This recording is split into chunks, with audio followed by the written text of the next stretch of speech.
Iya, itu dia. Ya, kita share lagi screen-nya. Ntar.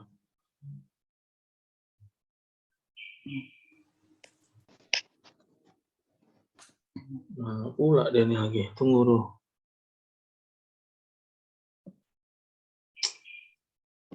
Relasi, definisi. Nah, ini deh. Tadi ya, masih ada sedikit lagi yang belum. Nanti baru kita masuk ke screen yang baru ya. Screen yang baru. Nah, kameranya.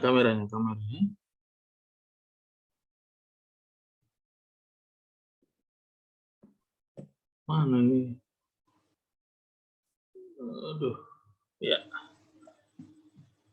Nah, jadi itu yang dimaksud dengan Pareto optimality itu ya. Jadi ketika area alokasi sumber daya manusia itu tadi mau contohnya, misalnya contoh ketika pemerintah itu memberikan konsesi kepada Newmont di Madinah untuk membuka tambang emas misalnya. Oh iya Pak.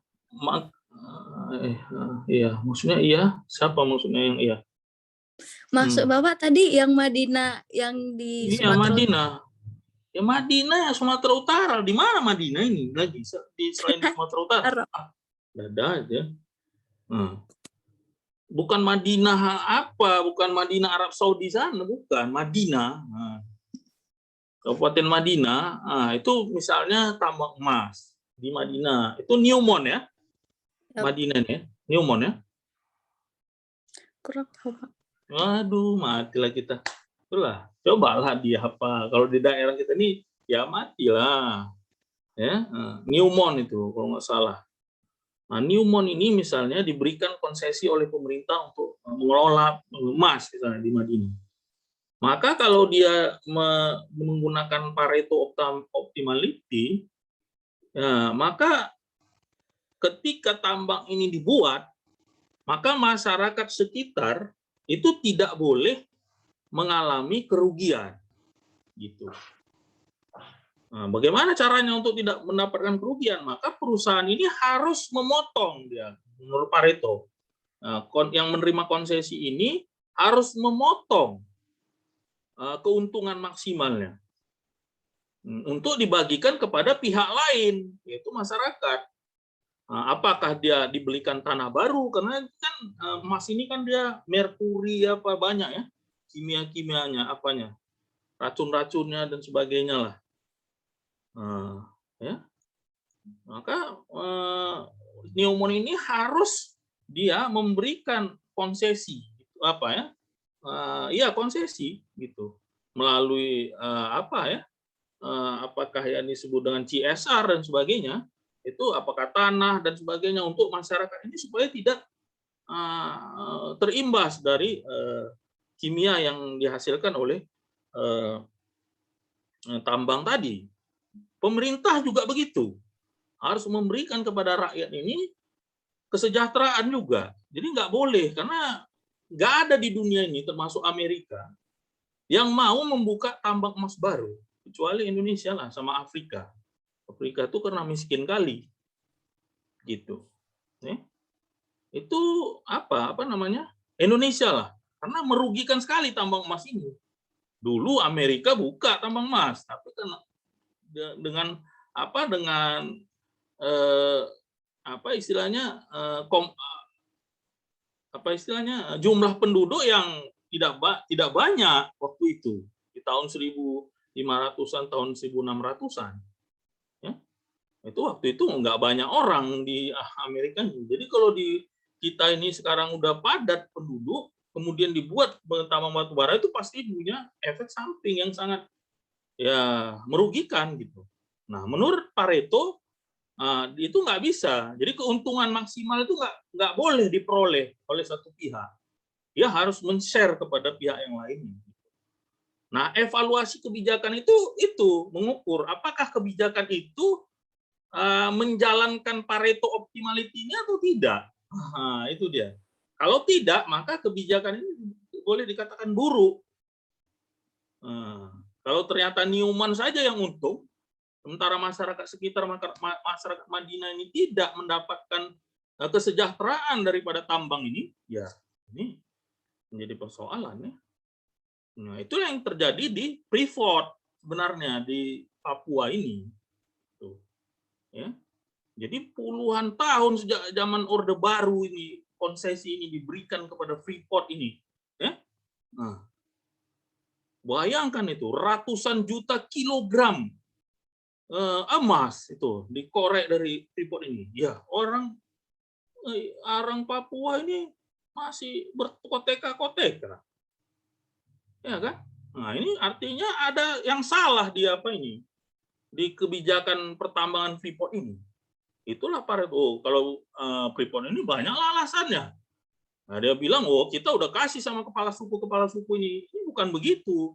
Dia kasih uang kepada kepala suku ini. Ya, uang 1 goni pun kalau dikasih sama satu kepala suku, ya kan? Nah, mengendap itu. Satu rumah ini dikasih habis duit. Ini sama masyarakat ini apa gitu konsesinya? Rumah Papua ini. Baru Jokowi inilah apa dibangun jalan ini.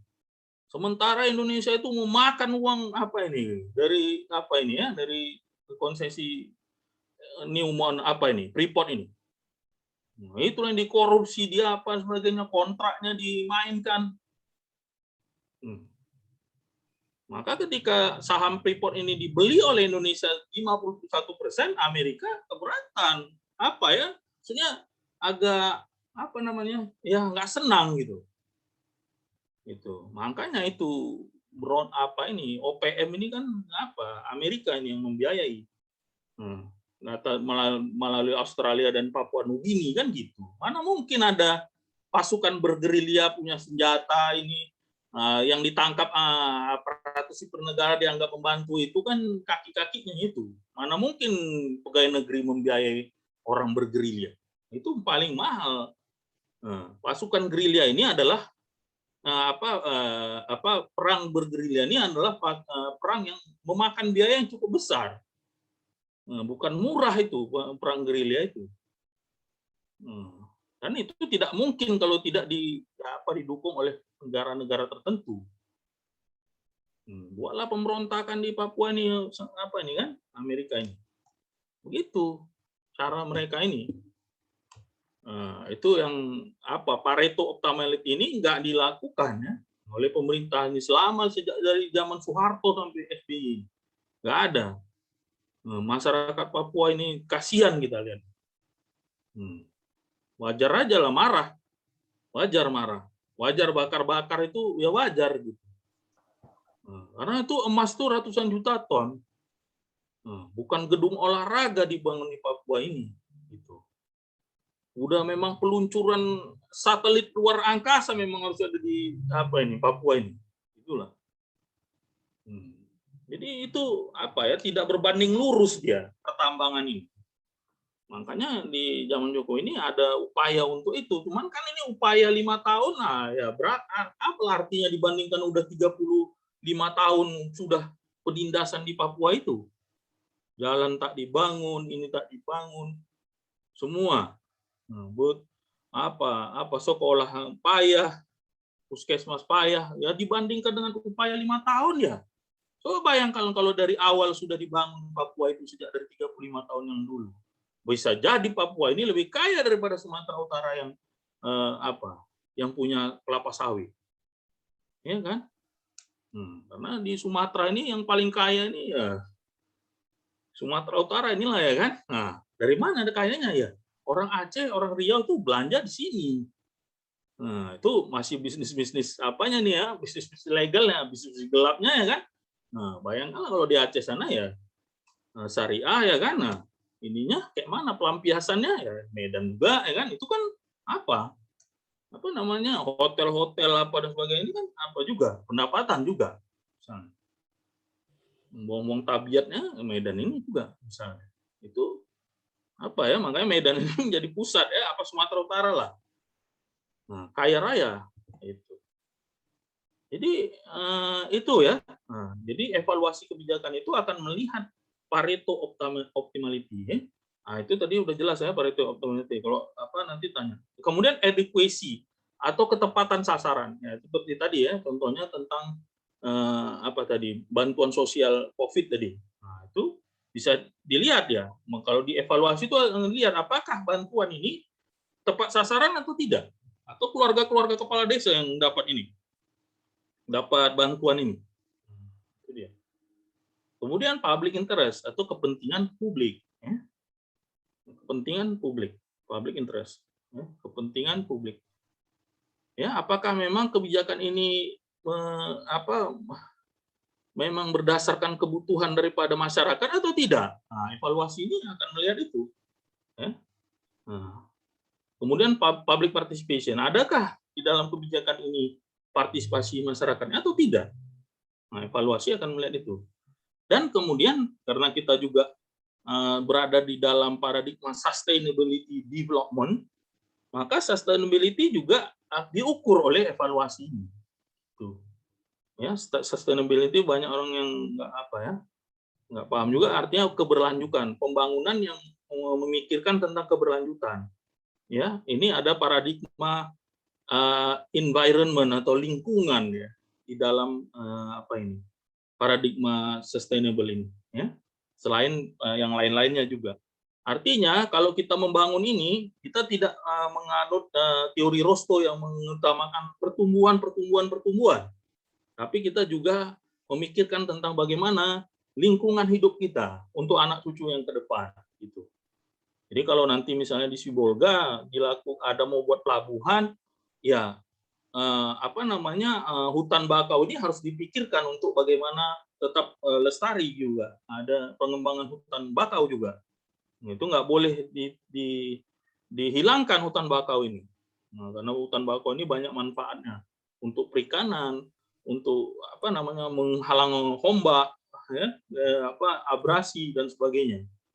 Gitu. Nah, itu yang dimaksud dengan sustainability itu. Ya, jadi ada hubungan antara pembangunan dengan penyeimbangan antara pembangunan dengan persoalan-persoalan lingkungan. Ada satu kasus yang menarik ya tentang sustainability ini, misalnya di dalam kebijakan itu di Indonesia itu di Jawa Barat ya. Kalau pernah dengar itu proyek Citarum Harum ya. Nah, jadi jadi Citarum ini adalah sungai yang membelah sebagian besar kota-kota di Jawa Barat. Dari hulu ke hilir, ya Citarum ini. Dan Citarum ini adalah salah satu sungai yang tercemar di dunia, gitu.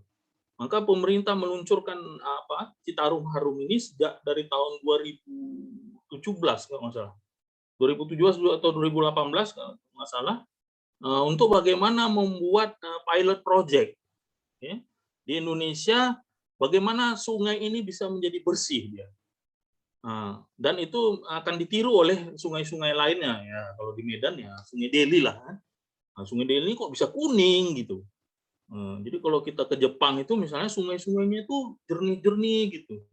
Ya, jadi gini, jangan dipikir negara-negara baju ini membangun lingkungannya itu karena mereka ini maksudnya tidak menyimpang atau tidak sangat peduli dengan persoalan-persoalan lingkungan. Salah juga. Jadi Eropa dan Amerika ini juga Jepang dan Australia itu membuang sampahnya ke negeri ketiga. Kita lah penampung sampah ini. Nah, makanya negara orang ini ya bersih lah. Ya kan, sampah ini dibuang ke kita semua. Baik melalui impor kertas bekas, ya, yang di dalamnya dimasukkan juga plastik-plastik, atau juga dibuang di daerah perairan kita. Karena perairan kita ini luas sekali, ya, luas sekali, dan armada maritim kita ini nggak nggak sekuat dan nggak seluas daripada maritim kita laut kita ini. Bayangkan di Natuna ini aja kita kesulitan untuk menjaga Natuna ini, ya. Karena kapal-kapal perang Indonesia ini nggak bisa bertahan. Jadi kalau kapal perang Indonesia ini apa ya, kecil. Sementara ombak di Natuna ini kan besar dia. Jadi kalau dia bertahan di situ berhari-hari, orang akan mabuk lah di dalam itu. Nggak bisa. Jadi kapalnya itu memang harus kapal besar. Dan Indonesia ini harusnya sudah punya kapal induk. Aircraft carrier. Aircraft carrier itu. Ya harus sudah ada dia di perairan-perairan ini. Kalau bisa 4 gitu, di Selat Sunda, di daerah Kepulauan Roti, Sulawesi, dan Natuna. Itu sudah, dan atau mungkin di Sibolga. Itu aircraft carrier ini dia mampu membawa helikopter dan pesawat terbang di atasnya itu. Nah, kalau mau cerita aircraft carrier ini, boleh Anda nonton film Midway lah. Nah, bertahu itu apa itu kapal induk ya kan. Jepang itu pada Perang Dunia Kedua sudah punya kapal induk itu. Nah, ini nonton filmnya Midway. Ya, Midway. Nah, itu biar tahu Anda apa itu yang saya gambarkan dengan aircraft carrier itu. Jadi dia macam pulau berjalan ya. Membawa helikopter dan pesawat. Itu harusnya Indonesia harusnya udah punya itu. Ya kalau enggak orang buang sampah ke kita semua. Buang ini apa sebagai zat-zat beracun dan sebagainya. Bagaimana kita kalang kabutnya ketika Australia itu akan membangun kapal selam nuklir? Wah, ngeri ini. Nah, Indonesia harus bisa mencegah itu ya. Nah, kalau tidak Indonesia harus punya senjata nuklir juga. Seandainya nuklir ini ditembakkan ke Jakarta, ini apa enggak habis semua Indonesia ini? Karena kita di Asia Tenggara ini dia bebas nuklir ya. Bebas nuklir. Bayangkan Australia yang dekat dengan kita itu punya kapal selam ini dia tidak mudah untuk dideteksi ya. Nah, itu dia. Ya tembakkan ini ke satu peluru kendali nuklir ini ke Jakarta, habis kita. Nah, maka harus mati-matian Indonesia untuk menghalangi itu ya. Nah, jadi mereka ini mau lawan Cina gitu, tapi mereka ini melanggar etika internasional gitu kadang-kadang. Itu yang apa yang buat kita juga ya kalau perlu ya, makanya yang betul itu Korea Utara. Di antara negara-negara ini semua, dilindungi oleh nuklir. Ya, kenapa saya nggak boleh buat nuklir? Itu Korea Utara itu ya.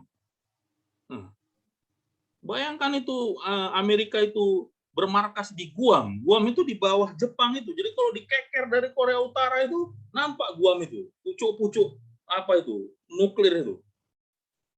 Kalau ditembakkan itu ke Korea Utara, habislah Korea Utara yang kecil itu. Maka dia harus punya nuklir juga yang dia bisa tembakkan ke Jepang minimal. Indonesia harusnya juga seperti itu.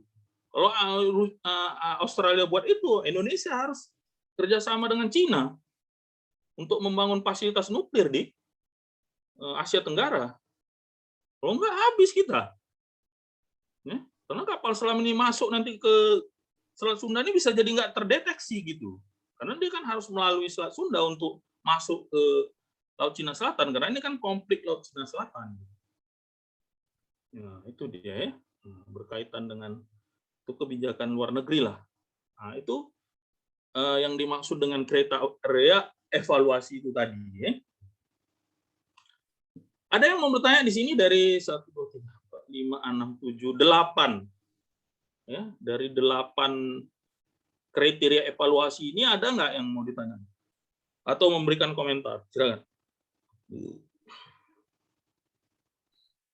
Pak, saya mau bertanya, Pak. Tapi mohon maaf, ini kamera saya lagi rusak, Pak. Jadi pertanyaan saya berkaitan dengan kriteria dari yang sustainability. Siapa? Kan Siapa? Tunggu. Siapa namanya? Gloria Margareta, Pak. Silakan. Gloria. Jadi berkaitan dengan kriteria yang sustainability, Ibu kota Indonesia kan awalnya di Jakarta dan sekarang dipindahkan ke Kalimantan, Pak. Kalimantan itu dikenal dengan paru-paru dunia karena terkenal dengan hutan-hutannya. Nah, akibat pembangunan itu kan digundulkan semua, diratakan semua hutan-hutan untuk membangun bangunan di atasnya. Nah, apakah hal tersebut, kebijakan pembangunan di atas tersebut masih mempertimbangkan kriteria dari sustainability ini menurut Bapak begitu, Pak? Jadi gini Terima ya. kasih, Pak. Ya.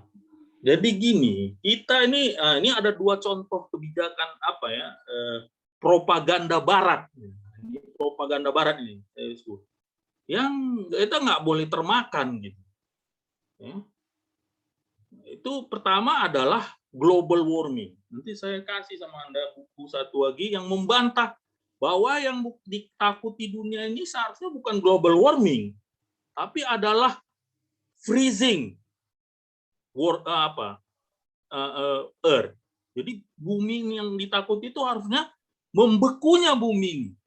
Nah, itu ada teorinya. Jadi debat antara global warming dan freezing apa ini itu perdebatan lah. Jadi sebenarnya ilmu pengetahuan ini juga tidak membawa keabsolutan ya. Nah, ada kritik terhadap global warming ini. Jadi global warming ini boleh dikatakan adalah propaganda Barat, gitu ya. Boleh dikatakan ya. Kenapa? Karena gini, mereka ini menebang hutan semua. Inggris ini itu menghancurkan seluruh lingkungan Inggris ini sampai udaranya gelap gitulah waktu di revolusi industri. Dan mereka berhasil keluar dari revolusi industri ini dengan kegemilangan ya, seperti yang Anda lihat sekarang. Terus Anda sebagai negara berkembang, negara dunia ketiga, itu harus menanggung sekarang, nggak boleh buat nebang hutan. Nah, coba gimana keadilan itu? Jadi orang ini udah menghancurkan lingkungan ini, Amerika, Inggris ini, mereka ini bukan tanggung-tanggung menghancurkan lingkungan ini. Amerika dan Anda boleh nonton film tentang advokasi melawan masyarakat melawan Teflon. Ya. Bagaimana itu Teflon, Anda tahu kan Teflon kan? Nah, itu semua alat-alat masak kita itu dilapisi dengan namanya Teflon. Itu zat Teflon ini bisa membuat kanker di dalam tubuh kita. Dan istilahnya sisa-sisa dari Teflon itu dibuang dia ke Amerika ini dan menghancurkan semua hutan, ternak dan sebagainya. Itu Anda boleh nonton filmnya, advokasinya, judulnya nggak tahu, ketika di Google tentang Teflon. Jadi industri Amerika ini nggak betul memperhatikan lingkungan yang ada itu. Terus kita yang mau membangun, yang juga kita memperhatikan lingkungan juga, ya, bukanlah kita nggak memperhatikan lingkungan.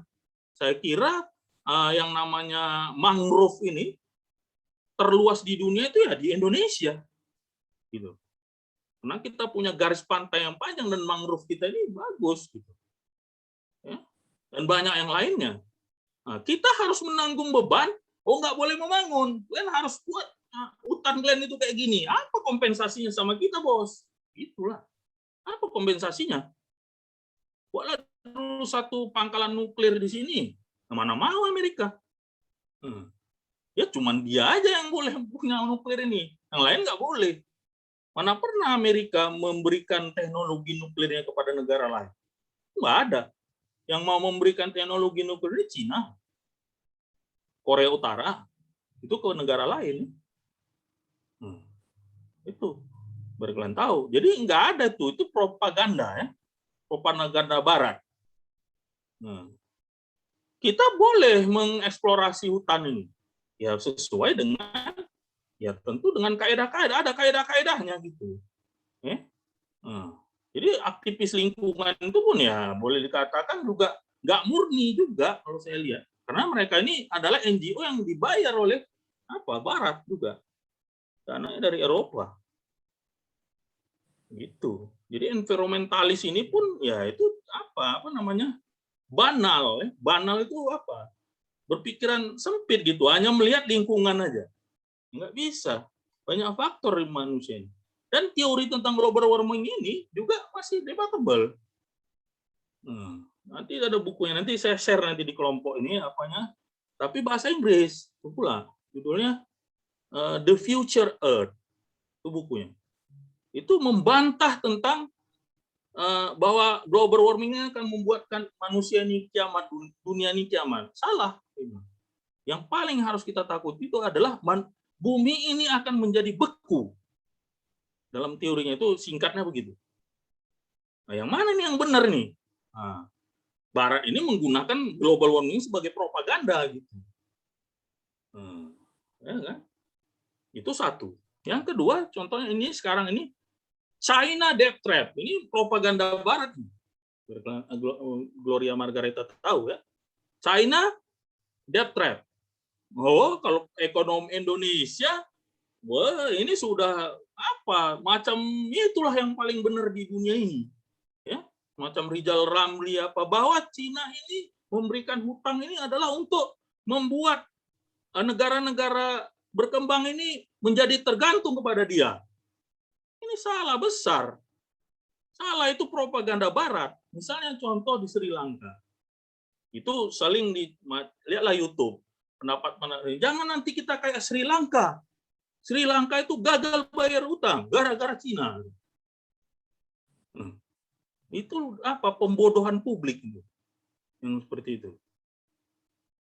Sri Lanka ini memang dari Sri Lanka ini pernah digelari sebagai failed state atau negara gagal karena mereka ini bertempur antara pemberontakan Tamil Elam dengan pemerintah, dan itu akhirnya menghancurkan ekonomi Sri Lanka karena Sri Lanka ini Sri Lanka tahu kan di mana kan, di bawah India dia Sri Lanka ini. Sama-sama kita sama-sama jajahan Belanda. Sri Lanka ini apa namanya, failed state, negara gagal karena memang bertempur aja perang saudara Tamil Elam, ya. Sehingga ekonomi hancur karena Sri Lanka ini pariwisata dia. Sudah. Nah, ini biar saya kasih tahu ceritanya ini supaya kalian tahu bahwa Barat ini propagandanya luar biasa gitu. Dan itu dipercayai oleh orang-orang intelektual di Indonesia ini. Udah. Masih ada waktu kita nih kan? Nah, masih ada ya. Baru kemudian nggak enak juga nanti nanti Bapak ini sur-sur dia aja pun nanti ya kan nggak. Nah, ini mau dilanjut nih kan? Boleh ya? Nggak apa-apa, lanjut Pak. Nah, jadi Sri Lanka ini tadi ya. Jangan mau dengan mau dengar dengan tipu-tipu tipu-tipu Barat ini, propaganda Barat ini. Jadi Sri Lanka ini failed state memang. Jadi dia adalah negara pariwisata, tapi karena konflik ya hancur dong semua. Ya, sehingga mereka tidak memang krisis dalam membayar hutang ini nggak bisa memang. Orang failed state. Ini nggak ada hubungannya dengan Cina. Jadi debt crisis ini adalah satu persoalan atau krisis hutang ini adalah satu persoalan, dan Cina adalah satu persoalan lain. Jadi Cina itu melalui swasta itu masuk ke Sri Lanka itu menawarkan untuk membangun port, pelabuhan yang dibutuhkan oleh Sri Lanka. Ya, Sri Lanka ini nggak punya uang karena dia debt crisis tadi, krisis utang. Nah, ditawarkan sama Bank Exim namanya. Bank Exim dari Cina untuk membangun Hobatata Port namanya. Nah, itu dibangun oleh Cina. Oh, mau dong Sri Lanka. Nah, tapi utang ya utang gitu. Cuman Rizal Ramli ini nggak tahu bahwa utang ini adalah compensation loan atau yang disebut dengan pinjaman lunak.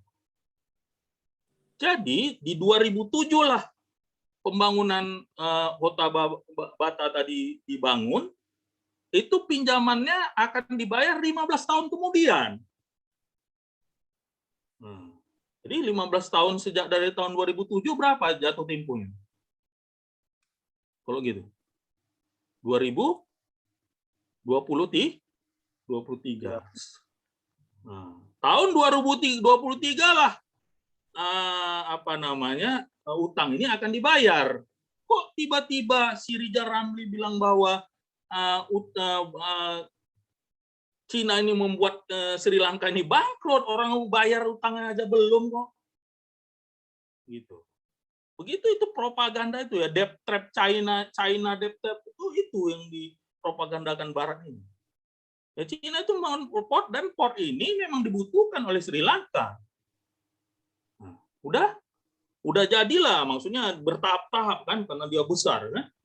Nah, karena ini untuk melawan India juga ini sebenarnya. Karena India nggak mau menyerahkan wilayahnya untuk jalur sutra, maka Cina itu pindah dari Selat Malaka nanti portnya ke Sri Lanka gitulah. Baru nanti ke Pakistan itu Gwardar Port. Nah, itulah nanti hubungan antara Cina Taliban itu sebenarnya dari Pakistan ini. Gitu. Nah, Gwardar Port nanti masuk, gitu. Ya, jadi kota Bata port ini tadi dibangunlah, dan itu bukan merugikan Sri Lanka. Nah, pemerintah Cina ini membayar pajak dari revenue atau pendapatan dari bayar pajak ini dibayar dengan dolar. Dolar inilah untuk bayar utang Sri Lanka ini. Di mana ininya? Di mana ini bahwa Cina ini menjajah Sri Lanka gitu? Itu dibilang Rizal Ramli ini dan Barat ini supaya Indonesia ini hati-hati. Jangan nanti seperti Sri Lanka kalau utang-utang sama Cina ini. Ini propaganda Barat. Makanya itu segala sesuatunya itu harus dikaji dengan baik. Dengan pikiran yang sehat ya. Nah, itu jelas pembohongan publik itu. Rizal Ramli ini. Itulah. Ya. Jadi nggak boleh utang sama Cina ini dan sebagainya.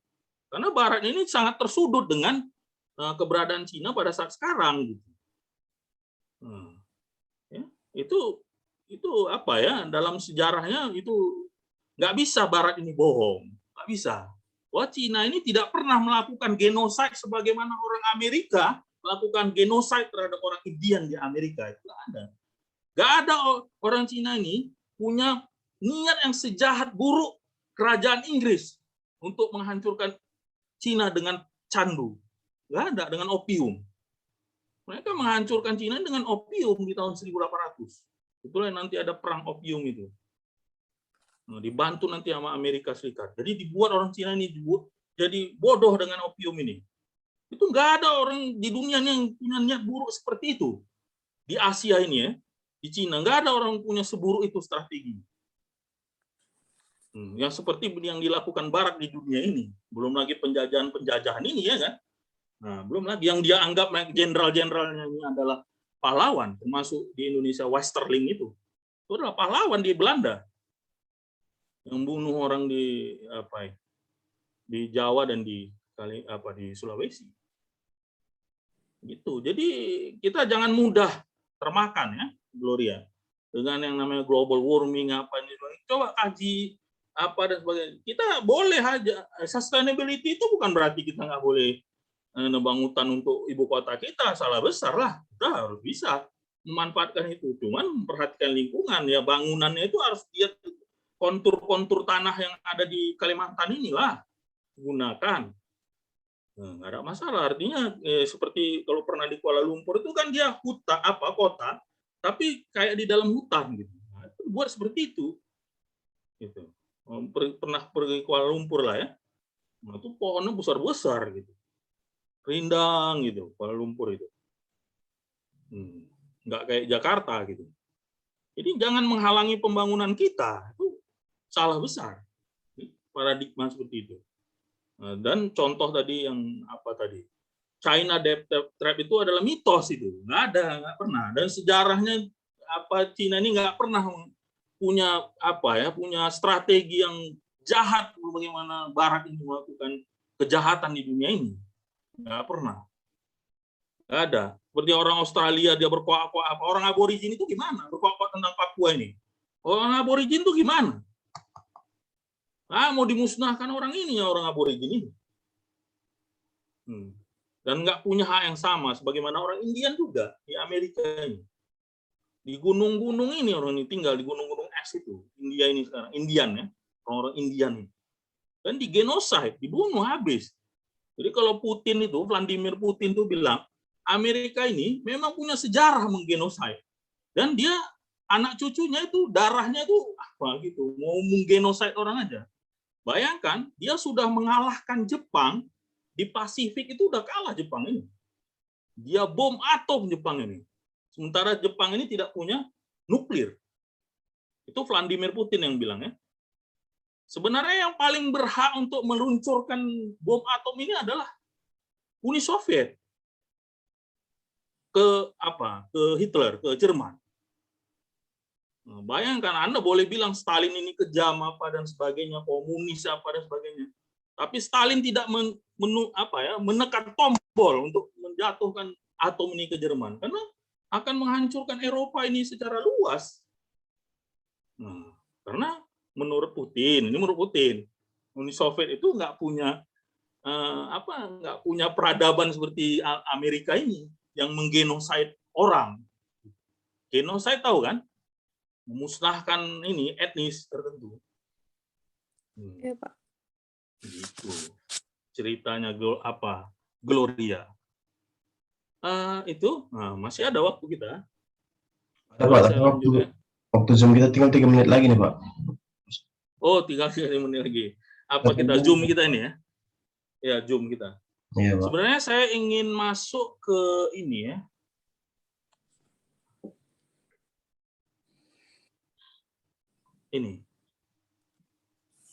Ini hubungan perbedaan antara evaluasi kebijakan dengan analisis kebijakan. Sebenarnya ini yang mau dibahas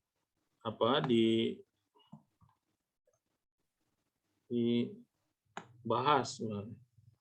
Kita sebenarnya sampai 940 Iya, Pak. Siapa namanya? Muari. Kau buat lagi satu lagi. Iya, Pak, saya share sana, Pak.